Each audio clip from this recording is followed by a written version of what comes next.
Hello everybody, welcome to Know Your Money. I'm Bronwin. And I'm Craig Finch, and we are from Growth Financial Planning. We hope you enjoy our podcast. Hi, Bron. We're still on the book. We are, chapter 10. 6 million people read this book, plus us too. Yes. And I'm sure many more now, right? Yeah, Psychology of Money, some great concepts in the book. And we're on chapter 10 today. Yes. Save money, our favorite subject. Trying to convince people to save money in our practice. And there are three types of people. I think those who save money, those who don't save money, and those who don't think they can save money. Yeah. And I think we come across all of those, and we might have been part of that through our lives. I certainly have been that person throughout my life, I'm not just a money saver. I've become a money saver. I never used to be a money saver. So as your life evolves and as you evolve and your understanding of what you want evolves, will probably be how you save money. And I think another concept is not how well your portfolio is returning. Yes, of course it is that. There's parts of that, and the money must be allocated correctly in proper products that are tax efficient. But the big thing is saving, is starting somewhere, and that's where people often say, well, I'll do it later when I'm older. I'm too young now. I'm in retirement so far away. And I think the point is to start the saving and how it returns, and it will filter out over time. And I think also the oil crisis in the 70s was another thing he spoke about in his book. The world was consuming so much oil, we couldn't produce enough of it. And there was a crisis. It was a huge problem around the world. We're running out of oil. Yeah. But we became more efficient with how we used the oil. So cars became more efficient. We didn't use as much. So we needed less. We needed less, exactly that, yeah. Yeah.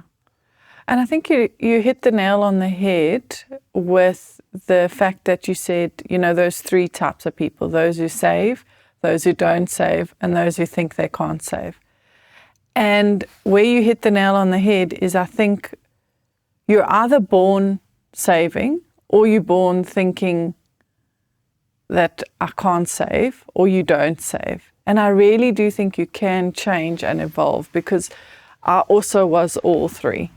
When I started my first promotional business, I did not save. I made money and I spent money that night, and I YOLO, lived the best life.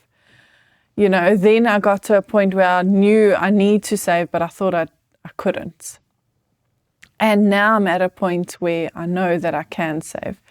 And I think the biggest thing is you might be one of those three currently, but you can change that. You can evolve and become that person that does save.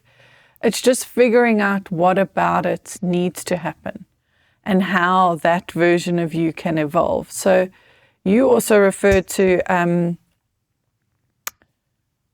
evolving. What sort of helped you change to become the saver that you are today, or save more than never saving? I think you get over the fact of that a nice car, for example, because I suppose that's the thing that attracts you or attracted me the most, was a fancy car. Okay. And then once you buy the car, one of my friends said to me, you got this nice swanky car.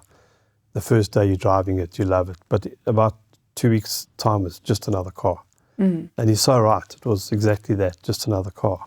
Yeah. And when you can get over that you buy something that you enjoy, of course you enjoy it, it's safe. Talk about a car now, it's safe and everything. But you realize that money can be put aside in other areas, and you still feel good about it. Feel good about looking at how your portfolio is growing.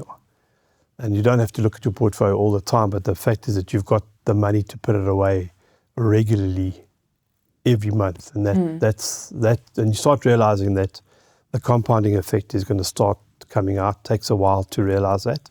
And once you realize it, then it's a great feeling that you're able to put money away, and these other things that don't really matter. So, you I came to a point where I needed less to show the world who I was, type of thing. And I also think what you're saying there is so important in terms of saving rates. Because what happens is if you were the person that doesn't save or didn't think that they could save, and now you are the person that saves, where you've changed your mindset and done those things, you start saving and then you become that person that goes, okay, but now I'm saving and now my investments is in something that doesn't have good returns. Then you become that next version of the person that now worries about returns. And I think the biggest lesson is to not necessarily try and do that. Just focus on saving and trying to save more. I'm not sure of the exact analogy in the book, but he basically said if there was two investors that earned exactly the same amount, so let's say it's 50,000 Rand each, and the one had his investments in a portfolio that got 8%, and the other one had his investments in a portfolio at 12%. If this person with a 12% return was putting 5,000 Rand away a month, and so was the other one, the 12% return would win, right? Because it's a higher return. But sometimes it's not always about the return. If the person that was earning the 8% was actually putting in 10,000 Rand instead of 5,000, it doesn't really matter what the 8% was because he would outweigh the other one because he's saving more. Right. And I think that's the biggest thing, is trying to find ways that you can save more. I know I have a client and they've really cottoned on to what we're saying. They're even trying to look at getting a different car so that they can save on those repayments. Back to the cars. We keep going to cars. Sorry if cars mean something to you. But there are so many different ways if you want to now evolve into that next version of you. But again, you go into the next version trap. So if you start saving, then you want to start using, all the different things. Like a lot of people then want to invest in a tax-free savings account, which is great. It's something that we recommend. But do you fully understand what the tax-free savings account is? That's long-term savings. So as this version of you develops from I don't save to saving, there's versions of a saver that you have to now learn and figure out and grow and get through. And I think that's the importance of doing this with someone as you evolve. And my journey changed so much. And I honestly thought it was just from all of the knowledge that I got from financial planning, but it was more about the psychology side that helped me shift more. I don't know if you had that experience. You need somebody to talk to about it. So, and hopefully a financial planner is the person, or it doesn't only have to be that, it can be your spouse as well, but somebody's got to guide you through this process because there's a lot of noise out there. There's a lot of misinformation out there as well. So you need somebody that you can trust that can take you on this path for a long period of time. And that's important. And bounce ideas and talk about things. And what about this? What do you think I should do that? And look at things of where am I spending my money? Where am I not saving? Where can I save? And all different areas. And also making sure that all your risk factors are taken care of, so that if a disaster happens in your health, that you're not left in the lurch. You know what I mean? That you are covered there as well. So there's many aspects that you need to. I think a financial plan is very, very important. Not just the numbers. It's probably less about the numbers, more about the habit. Absolutely, and it's not just about the goals. It's also about the what ifs and the different versions of you that can come about. And often people go, okay, I want to save that 10 million, for example.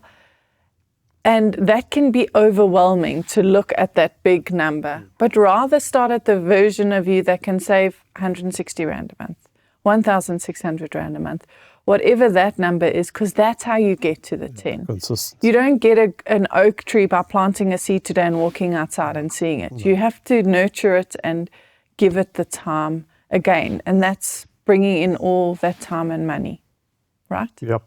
Save. Awesome. Thanks so much. Thanks, Brian. Thank you for listening. If you have enjoyed this podcast, would like to subscribe, please visit our website, www.growthfp.co.za. The information we have provided in this podcast is our personal opinion. For more detailed information, please discuss your financial situation with a financial planner.